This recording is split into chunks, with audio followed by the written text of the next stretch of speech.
Povo e povo, tudo bem com vocês? Vamos dar continuidade às nossas aulas de instalações elétricas prediais.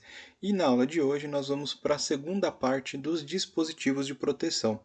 Então, na nossa aula passada foi referente ao DTM e nossa aula de hoje ela é referente ao DR, tá? Ao interruptor diferencial residual. Tá? Então, nós vamos analisar o nosso segundo item de proteção de um quadro de instalações elétricas prediais, ok?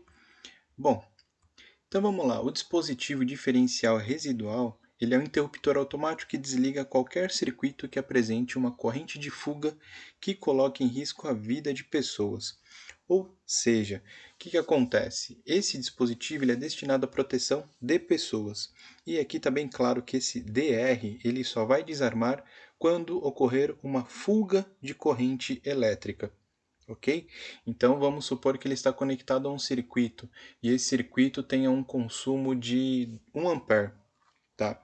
E desse 1 ampere, uma pequena parcela da corrente ela foi desviada para o terra, ocorreu uma fuga de corrente para o terra.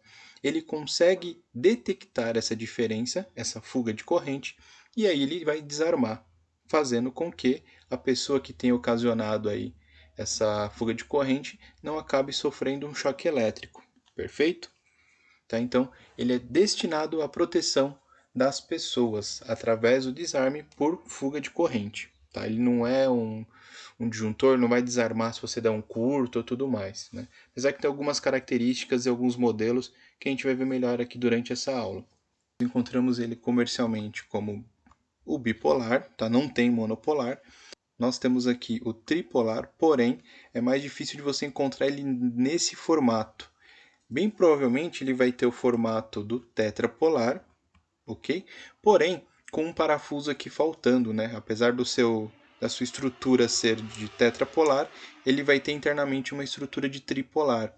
É mais fácil você achar dessa forma, com esse formato, do que aqui dessa maneira aqui, ok? Só estou mostrando aí que pode acontecer, mas é bem mais difícil. Normalmente o tripolar vem com a mesma cara do tetrapolar, perfeito? Bom, sabendo então que nós temos o bipolar, tripolar e tetrapolar, vamos analisar o seguinte: aonde eu vou usar esse cara? Vou lá no depósito, vou comprar esse dispositivo para quê? Para colocar para qual finalidade? Tá? Em quais ambientes? Então, olha só, desde 97 ele é obrigatório em que locais? Em áreas molhadas ou sujeitas a lavagens, tá? E áreas externas de edificação. Como funciona o DR? Agora vamos analisar por dentro. Bom, então vamos imaginar o seguinte. Essa estrutura aqui é a nossa estrutura extremamente simplificada do DR, ok?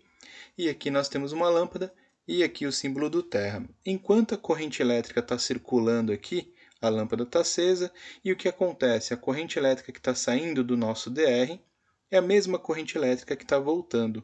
Ela circula por todo aqui o nosso circuito, passa pela lâmpada e volta embora.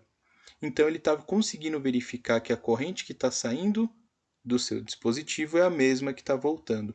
Porém, vamos imaginar que por algum motivo ocorra uma fuga de corrente. Tá? Então, por alguns segundos aí, uma parcela dessa corrente elétrica ela vai para o terra. O que vai acontecer nesse momento? Se a gente olhar aqui, a corrente elétrica que está saindo do dispositivo é diferente do que está voltando para ele, ok? Então aqui dentro, então a gente vai ter uma diferença entre o campo eletromagnético desse cabo com o campo eletromagnético desse cabo aqui. Quando acontecer isso, esse campo eletromagnético ele vai se propagar e vai bater aqui nessa espiral, vai bater aqui nesse núcleo. E o que ele vai fazer? Ele vai acabar induzindo uma corrente elétrica nesse condutor, perfeito? E vai chegar a alimentar essa bobina, que vai fazer o quê? Gerar um novo campo eletromagnético de tal forma que ele vai abrir o circuito. Como nós vamos agora ligar esse cara? Como que a gente vai fazer a ligação dele? Nós devemos ler esse diagrama que é impresso no corpo do componente, ok? Porque a correta ligação desse dispositivo me permite utilizar esse botão que aparece aqui, que é justamente o botão de teste. do funcionamento dessa característica de desarme por fuga de corrente. Uma vez que você o instalou de forma correta e esse teste não está funcionando, o seu dispositivo está comprometido, ok? E o que é fazer o teste? A partir do momento que nós pressionamos esse botão, o DR ele vai desarmar. Ele vai simular, né, ele vai forçar uma fuga de corrente, vai desarmar o dispositivo. Tá? Uma vez que você instalou ele de forma errada, esse teste não vai ocorrer.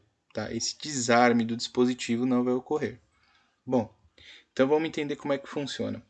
Na parte superior desse nosso DR, nós temos os terminais 1, 3, 5 e o N de neutro, ok? Na parte inferior, 2, 4, 6 e o N também. Tá? Alguns podem ter o número 7 N, pode confundir um pouco. Então vamos analisar o seguinte. Aqui internamente nós temos, aqui é uma voltinha, talvez o desenho não tenha ficado muito nítido, né? Mas é para dizer que esse fio aqui, essa linha, ela está conectado apenas nesse polo aqui, perfeito? E na parte inferior aqui com o resistor, nós temos aqui ele passando por cima desse terminal, por cima e sendo conectado aqui, no terminal 6. Então o que acontece? Se eu vou usar esse dispositivo que possui 4 polos, ou seja, um tetrapolar, e eu vou usar ele apenas como duas fases e o neutro, ou seja, eu vou usar ele como tripolar, né?